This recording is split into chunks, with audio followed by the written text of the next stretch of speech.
Welcome in, guys. abbdrums here, and today I want to show you this new reverb I've been using for the past couple months. It's called the Perfect Room by Denise Audio. They sent me a copy of this to check out, and I've been experimenting with it, and I've used it in the past 3 or 4 videos, and I like it quite a bit. So let's take a look at this plugin and see what it's all about. So the first thing you'll notice about this plugin is that it has a very simple and clean interface, which I like a lot. In the past, I've used Space Designer, which is built into Logic, and it's a nice reverb. It's totally usable, but the interface is a little bit convoluted, a little bit complex, and you kind of have to sift through a lot of different presets to find the sound that you really want. So it's definitely easy to get stuck auditioning reverb after reverb and not really getting to a great sound. But with a Perfect Room, it's essentially just one room sound, but they give you a very limited set of options to change the sound of that room dramatically if you want to. So I definitely appreciate that minimalistic approach. I'm always looking for quality over quantity, and that's exactly what they've done here. So right now I have this set up with my standard reverb sound. I'll go ahead and play this for you and turn it off and on so you can hear what it sounds like, and then I'll take you through and show you the options and effects that are in here so you can see the range of what this plugin can do. But this is my standard reverb sound.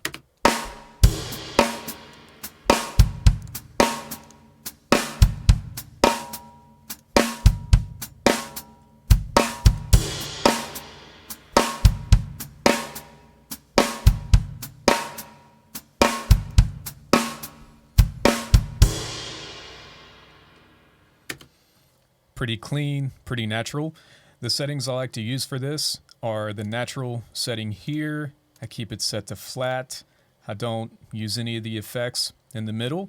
I like to roll off some of the low end up to about 550, roll off some of the high end to about 8500, 20 millisecond pre-delay, 1800 millisecond tail, and full stereo width. So that's my standard sound. But let's go through here and see the range of what this can do. We'll start up here in the top left. So here you have 3 different what I would call reverb behaviors. So let's go ahead and see what the triangle and square sound like. We'll do a one shot here so you can really hear it clearly. Let's do the triangle.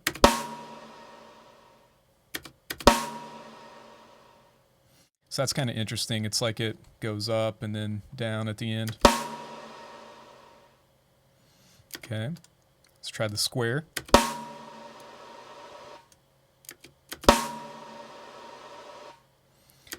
So that one goes on continuously and then cuts off at the end. So those are fun if you want more of an affected reverb sound, but I just keep it set to natural for pretty much everything. To the right of that, you have 5 different tonalities ranging from bright to dark, and these are pretty extreme. So let's start with the bright XL. We'll play this groove here.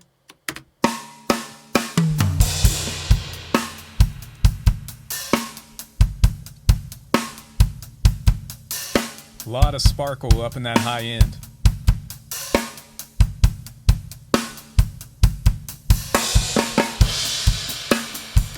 Okay, a little bit too bright for me. Let's try the regular bright.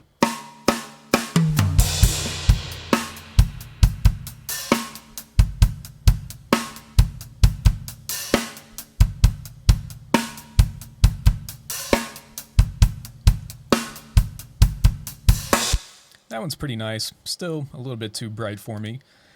Let's do the flat. This is my preferred setting.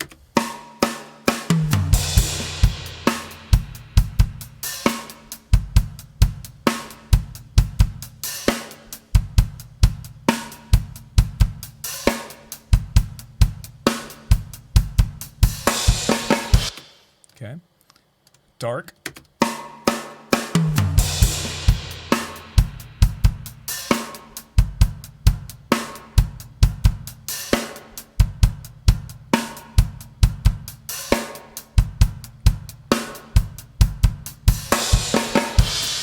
It's kind of nice. And then Dark XL.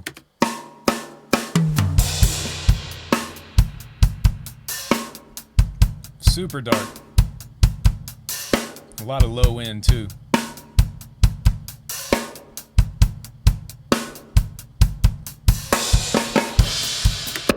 So I'll show you a little trick I use with this one a little bit later on the kick drum. But for most things, I just keep it set to flat. Over here, the flip control reverses the reverb, so you get that rising reverb, which is pretty interesting. Let's go back here to this one shot so you can hear what this sounds like.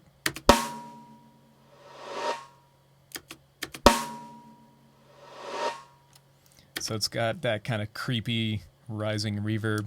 Let's hear it in a groove.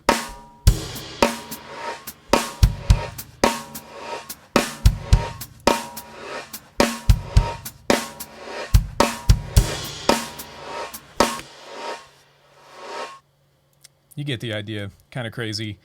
I won't use that on a day-to-day basis, but it's there if you want it. The split control just switches it back and forth between mono and stereo. I like to keep it set to stereo at all times, but we can switch it back and forth here.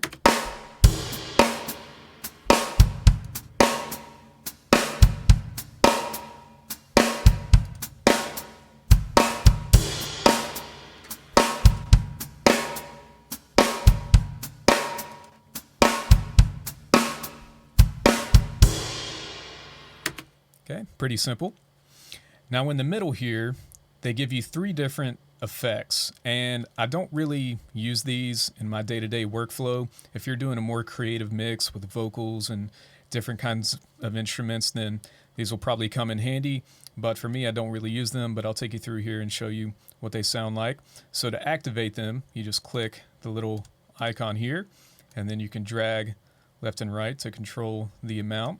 So let's test out the shimmer here, see what this sounds like.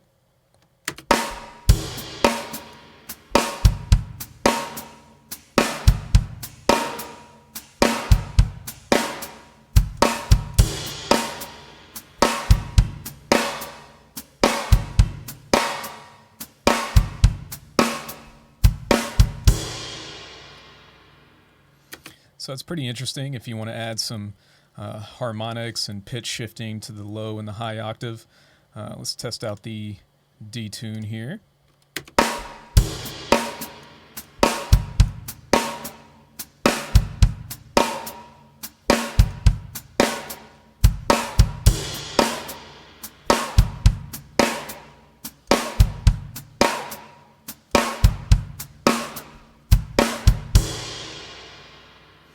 So it gives it kind of like a bouncy, wavy effect, which is pretty interesting. Let's move on to the ducker. And this one is kind of like a sidechain compression. So from what I understand, if you want the reverb to be compressed when the drums hit and then the reverb comes back up as the drums come back down, you can control that with this. I probably won't ever use this, but it's here if you want it.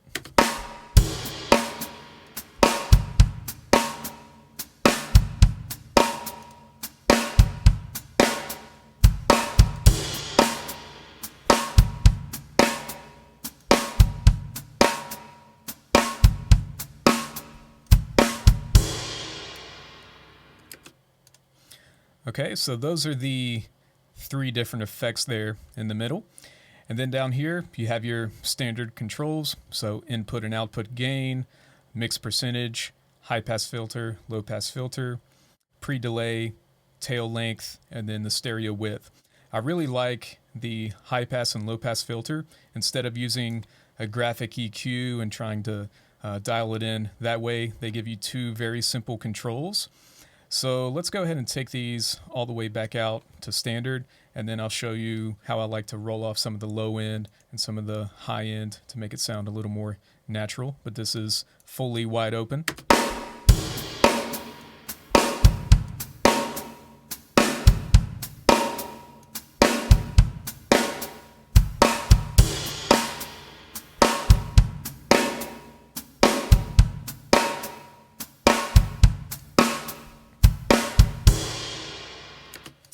So if you guys know me, you know I like to roll off a lot of low end on that reverb to thin it out. So I keep that at about 500 to 600 there.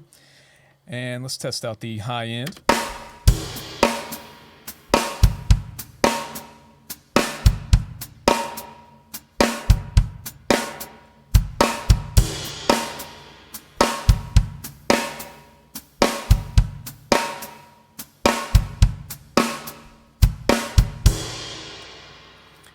So you can just pull down a little bit of that sparkle in the high end. So I like to keep that anywhere from 8 to 10K. But I really like how simple these settings are to roll off that high and low end there. So that's definitely nice. And then you got your pre-delay here, which is pretty simple. I usually keep it around 20 milliseconds or so. And then you have the length of the tail here. So let's experiment and see the range of what this can do. Let's take it down to about 500 if you want just a really short room sound.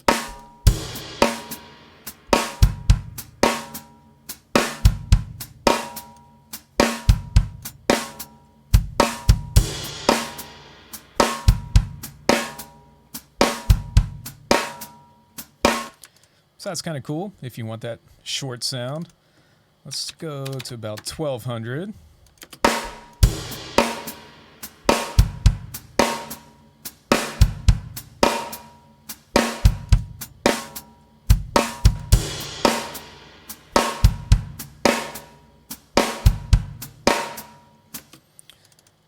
Let's do 1800. This is my preferred setting. It's pretty nice and natural.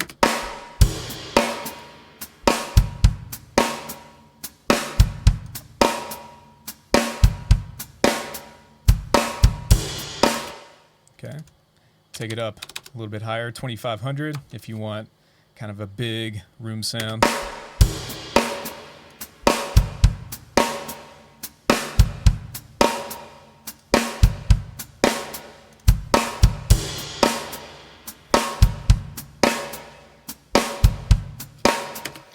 So that's nice and dramatic if you want to go that route. And then this goes all the way up to 5,000 if you want that. It's a little bit excessive, but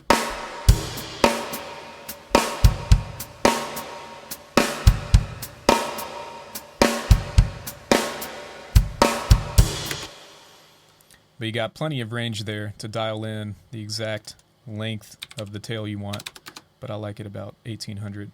So here you have the stereo width. I like to keep it set to 100%, but if you want to pull it a little closer in to mono, you can do that here.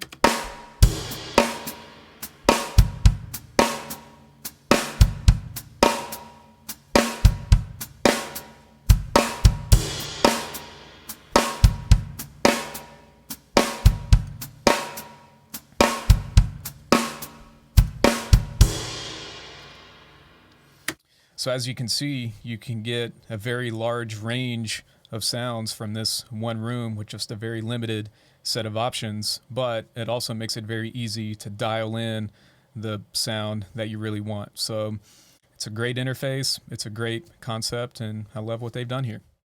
Now there's one more little trick I'd like to show you that I've been experimenting with, and it's basically using this reverb as an effect on your kick drum channel to add a little more artificial low end into it.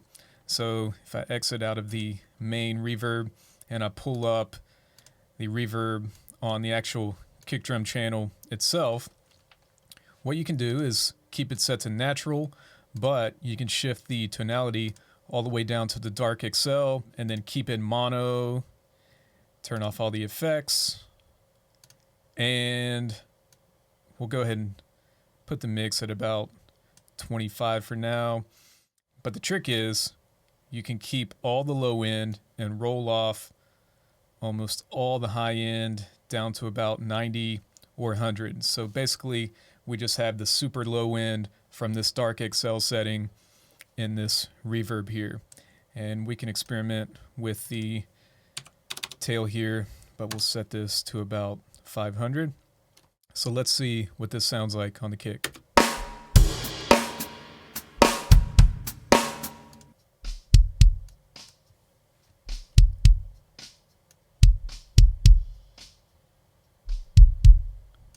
So if I go 100%, that's what we're isolating. And you can make it longer if you want. If you want that really long rumbling sound.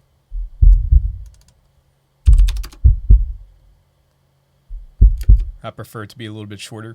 But then you can take that super low end and then just mix it with the regular kick drum and it adds a little more sustain and a little more, punch and low end to that kick. So let's hear what it sounds like with the mix.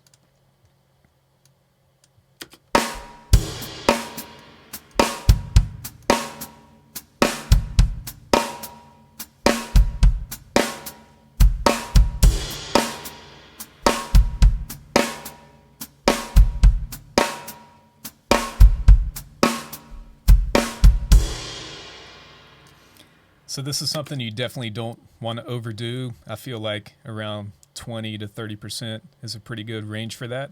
Let's hear it inside this groove here.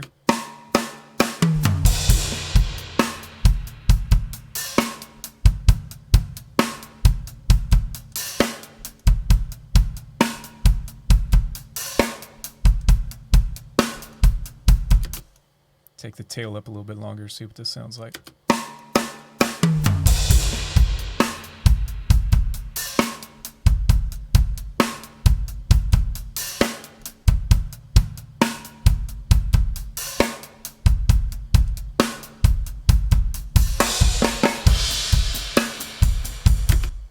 That's pretty cool, right? I usually avoid putting reverb on a kick drum, but with this particular dark XL setting, you can definitely dial in a nice low end sound for that kick. It sounds pretty natural, and you can control the sustain if you want to, but you do got to be careful with it, so don't overdo it. But that's my little ending mix trick for you guys. If you want to learn more about this reverb, I definitely encourage you to check out the Denise website. They have a lot of really good demos and walkthroughs, so you can see the full range of what this plugin can do, and I'll also have it linked below if you want to check that out. But that's going to do it for this one. Thanks for watching, and I'll see you in the next one. Take care.